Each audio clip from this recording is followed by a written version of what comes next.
Hello नमस्ते सम्पूर्णलाई।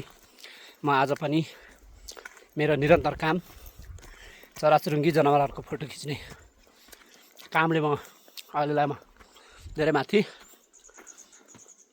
गुरुवाले हलले बुझपातेतिर जाँदैछु।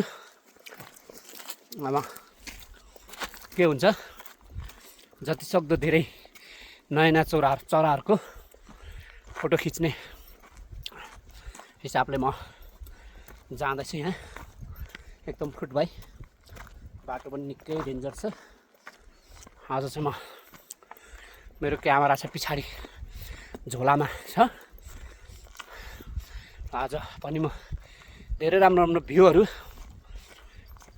चराहरूको फोटो खिच्ने क्रममा म जाँदैछु। म उसबाट सकभर मैले भेटी गएमा रेड पान्डा हाब्रेको पनि फोटो खिच्ने छु। म खिचिसकेको फोटोहरू चाहिँ मेरो फेसबुक वालमा तपाईँहरूलाई देखाउनको लागि राख्दै जाने छु भन्दै अहिलेलाई बिदा लिन चाहे। हस्त नमस्ते सेवारो।